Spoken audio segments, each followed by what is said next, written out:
Dracula by Bram Stoker. Chapter 1.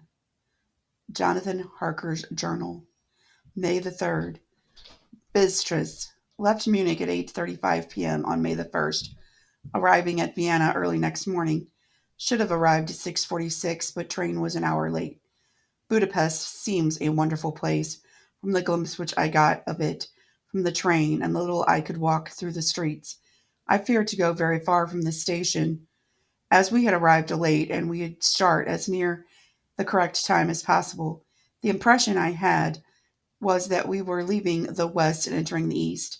The most western of splendid bridges over the Danube, which is here of noble widths and depth, took us among the traditions of Turkish rule. We left in pretty good time and came up after nightfall to Klausenburg. Here I stopped for the night at the Hotel Royal. I had for dinner, or rather supper, a chicken done up some way with red pepper, which was very good but thirsty. I asked the waiter, and he said it was called paprika hindel, and that as it was a national dish, I should be able to get it anywhere along the capricious. I found my smattering of German very useful here. Indeed, I don't know how I should be able to get on without it. Having some time at my disposal when in London, I had visited the British Museum and had made search among the books and maps of the library regarding Transylvania. It had struck me that some foreknowledge of the country could hardly fail to have some importance in dealing with a noble of that country. I found that the district he named is in the extreme east of the country, just on the borders of three states: Transylvania, Moldavia, and Bukovina, in the midst of the Carpathian Mountains, one of the wildest and least known portions of Europe. I was not able to light on any map or work given the exact locality of the castle Dracula, as there are no maps of this country as yet to compare with our own Ordnance Survey maps. But I found that Bistrick, the post town named by Count Dracula, is a fairly well known place. I shall enter here some of my notes, as they may refresh my memory when I talk over my travels with Minna. In the population of Transylvania, there are four distinct nationalities: Saxons in the south, and mixed with them the Wallachs, who are the descendants of the Dacians, Magyars in the west, Silesians in the north and east. I am going among the latter, who claim to be descendants from Attila and the Huns. This may be so, for when the Magyars conquered the country in the 11th century, they found the Huns settled in it. I read that every known superstition in the world is gathered into the horseshoe of the Caprithians, as if it were the center of some sort of imaginative whirlpool. If so, my stay may be very interesting. I must ask the Count all about them. I did not sleep well, though that my bed was comfortable enough, for I had all sorts of queer dreams. There was a dog howling all night under my window, which may have had something to do with it, or it may have been the paprika, for I had to drink up all the water in my carafe, and I was still thirsty. Towards morning I slept, and as I wakened by the continuous knocking at my door, so I guess I must have been sleeping soundly. Then I had for breakfast more paprika and a sort of porridge of maize flour, which they said was mammalia, and eggplant stuffed with forcemeat, a very excellent dish which they call implenta. I had to hurry breakfast, for the train started a little before 8, or rather it ought to have done so, for after running to the station at 7:30 I had to sit in the carriage for more than an hour before we began to move. It seemed to me that the further east you go, the more unpunctual are the trains. What ought they do in China? All day long, what seemed to dawdle through a country which was full of beauty of every kind. Sometimes we saw little towns or castles on the top of the steep hills, such as we see in old missiles. Sometimes we ran by rivers and streams which seem from the wind stony margin on each side of them to be subject to great floods. It takes a lot of water and running strong to sweep the outside edge of a river clear. At every station there were groups of people, sometimes crowds, and in all sorts of attire. Some of them were just like peasants at home, or those I saw coming through France and Germany with short jackets and round hats and homemade trousers, but others were very picturesque. The women looked pretty, except when you got near them, but they were very clumsy about the waist. They had all full white sleeves of some kind or other, and most of them had big belts with a lot of stripes of something fluttering from them like the dresses in a ballet, but of course petticoats under them. The strangest figures we saw were the Slavics, who were who are the more barbarian than the rest, with their big cowboy hats, great baggy, dirty white trousers, white linen shirts, and enormous heavy leather belts nearly a foot wide, all studded over with brass nails. They wore high boots with their trousers tucked into them and had long black hair and heavy black mustaches. They are very picturesque, but do not look preposing. On the stage, there would be set down at once as some old Oriental band of brigades. They are, however, I am told, very harmless and rather wanting in natural self assertion. It was on the dark side of twilight when we got to Bristis, which is very an interesting old place, being practically on the frontier, for the Borgo Pass leads from it into Bokovania. It had a very stormy existence, and certainly shows the marks of it. 50 years ago, a series of great fires took place, which made terrible havoc on five separate occasions. At the very beginning of the 17th century, it underwent a siege of 3 weeks and lost 13,000 people. The casualties of war prepare being assisted by famine and disease. Count Dracula had directed me to go to the Golden Crone Hotel, which I found to my delight to be thoroughly old fashioned, for of course I wanted to see all I could of the ways of the country. I was very evidently expected, for when I got near the door I faced a cheery looking elderly woman in the usual peasant dress, white undergarment, with long double apron front and back, of colored stuff fitting almost too tight for modesty. When I came close, she bowed and said, "The Herr Englishman?" "Yes," I said, "Jonathan Harker." She smiled and gave some message to an elderly man in a white shirt sleeves, who had followed her to the door. He went, but immediately returned with a letter. "My friend, welcome to Carpathia. I am anxiously expecting you. Sleep well tonight. At 3 tomorrow, the diligence will start for Bolkavonia. A place on it is kept for you. The Borgo Pass, my carriage will await you and will bring you to me. I trust that your journey from London has been a happy one, and that you will enjoy your stay in my beautiful land. Your friend Dracula." May 4th. I found that my landlord had got a letter from the Count, directing him to secure the best place on the coach for me, but on making inquiries as to the details, he seemed somewhat resentful, and pretended that he could not understand my German. This could not be true, because up to then he had understood it perfectly. At least he answered my questions exactly as if he did. He and his wife, the old lady who had received me, looked at each other in a frightened sort of way. He mumbled out that the money had been sent in a letter, and that was all he knew. When I asked him if he knew Count Dracula and could tell me anything of his castle, both he and his wife crossed themselves, and, saying that they knew nothing at all, simply refused to speak further. It was so near the time of starting that I had no time to ask any one else, for it was all very mysterious and not by any means comforting. Just before I was leaving, the old lady came up to my room and said in a very hysterical way, "Must you go? Oh, young hare, must you go?" She was in such an excited state that she seemed to have lost her grip on what German she knew and mixed it all up with some other language, which I do not know at all.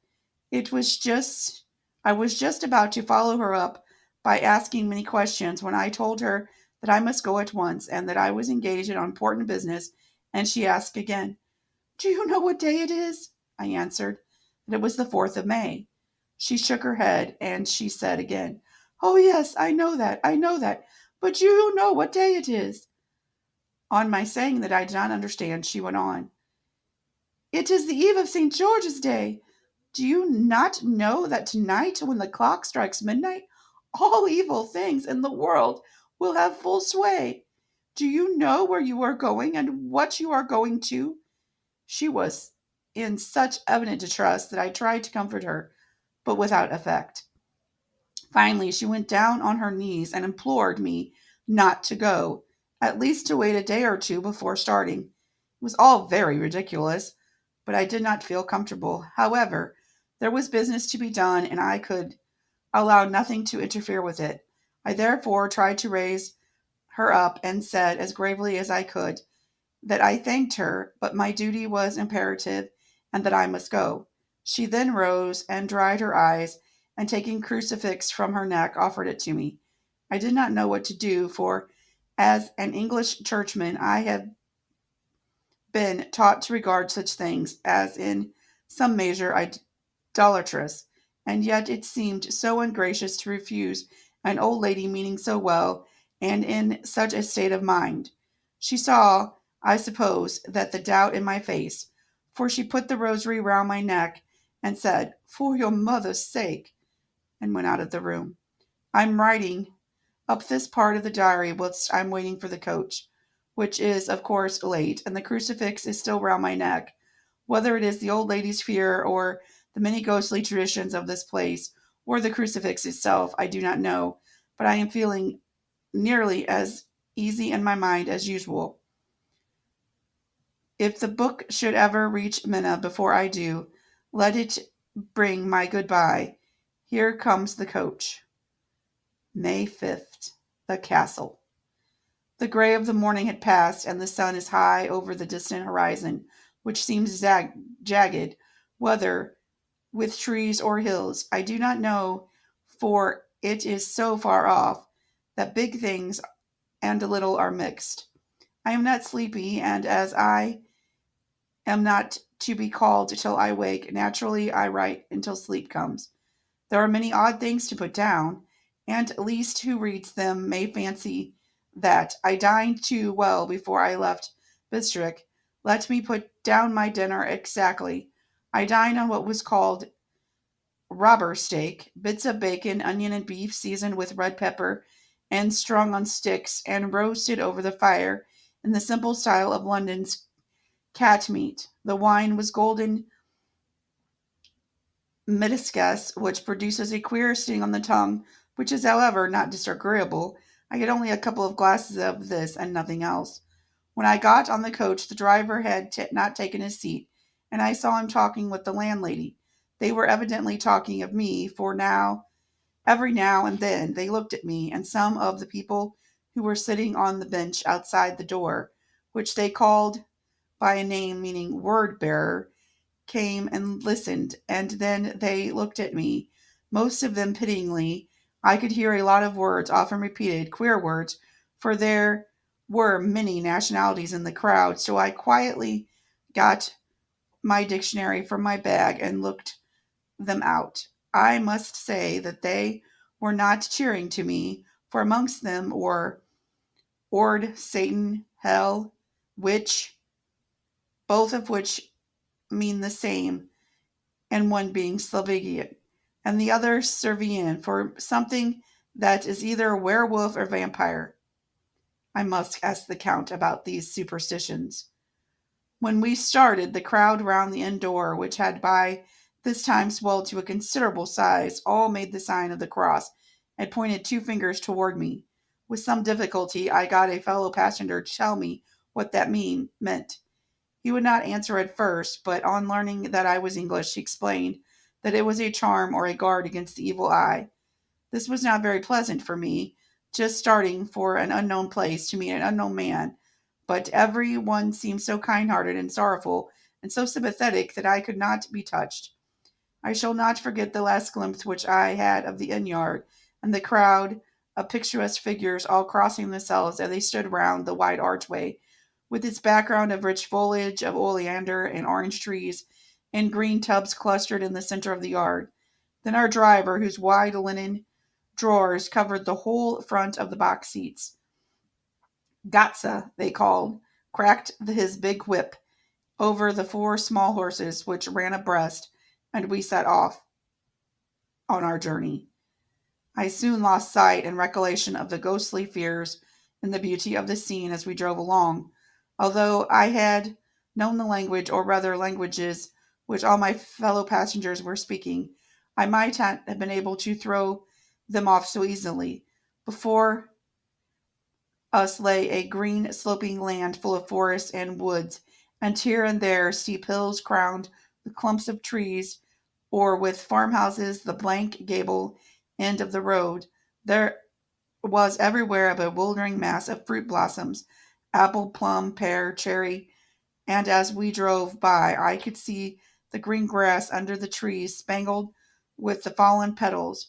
In and amongst the green hills of what they called here the meadowland ran the road, losing itself as it swept round the grassy curve or what shut out the straggling ends of the pine woods, which here and there ran down the hillside like tongues of flames.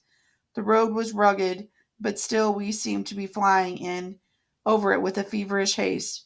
I could not understand then what the haste meant, but the driver was evidently bent on losing no time in reaching Borgo Prude. I was told that this road is in summer time excellent, but that it had not yet been put in order after the winter snows. In the respect it is different from the general run of roads in Capriccia, for it is an old tradition that they are not to be kept in good order. Of old the Hotspoters would not repair them, lest the Turks should think that they were preparing to bring in foreign troops, and so hasten the war which was always really at loading point. Beyond the green swelling hills of the mental land rose mighty slopes of forest, up to the lofty steeps of the Capricium themselves. Right and left of us they towered, with the afternoon sun falling above them and bringing out the glorious colors of this beautiful range, deep purple and blue.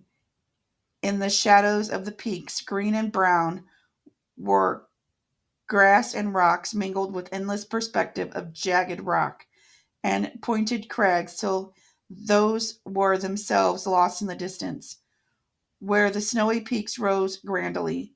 Here and there seemed mighty rifts in the mountains, through which, as sun began to sink, we saw now and again the white gleam of the falling water. One of my companions touched my arm as we swept round the base of the hill and opened up the lofty snow-covered peak of a mountain which seemed as we wound on our serpentine way right before us. "Look, it's Sinzink, God's seat!" And he crossed himself reverently. As we wound on our endless way and the sun sank lower and lower behind us, the shadows of the evening began to creep round us. This was emphasized by the fact that the snowy mountain top still held the sunset and seemed to glow out with a delicate cool pink. Here and there we passed Chests and Slovaks, all in picturesque attire, but I noticed that the Goth was painfully prevalent. But the roadside were many crosses, and we swept by. My companions all crossed themselves. Here and there was a peasant man or woman kneeling before a shrine who did not even turn round as we approached, but seemed in the self-surrender of devotion to have neither eyes nor ears for the outer world. There were many things new to me, for instance, hayricks in the trees, and here and there very beautiful masses of weeping birch, their white stems shining like silver through the delicate green of the leaves. Now and again we passed a leader wagon, the ordinary peasant cart with its long snake-like vertebrae calculating to suit the iniquities of the road.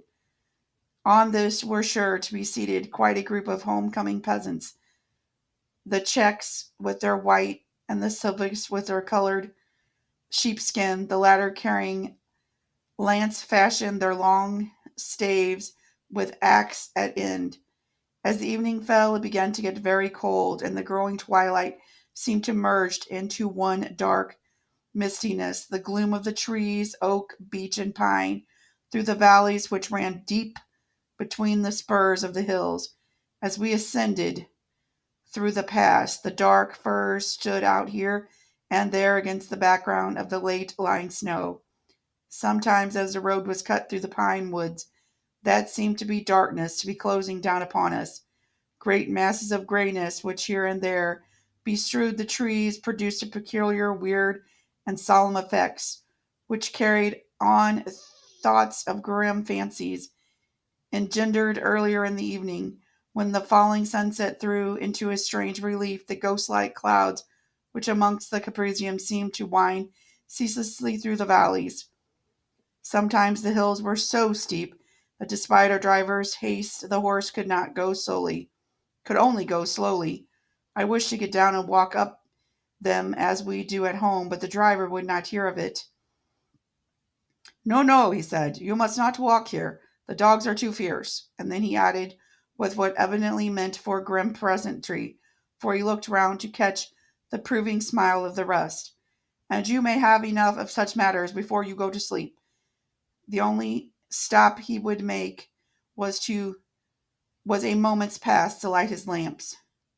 When it grew dark, there seemed to be some excitement amongst the passengers, and they kept speaking to him, one after another, as though urging him to further speed. He lashed the horses unmercifully with long whip, and with wild cries of encouragement urged them on further exertions. Then, through the darkness, I could see a sort of patch of gray light ahead of us, as though there was a cleft in the hills. The excitement of the passengers grew great.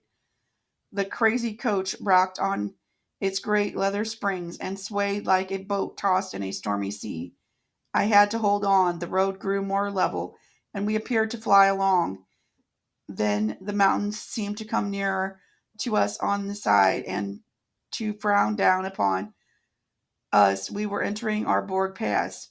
One of the other several passengers offered me gifts, which they pressed upon me with earnestness, and which would take no denial.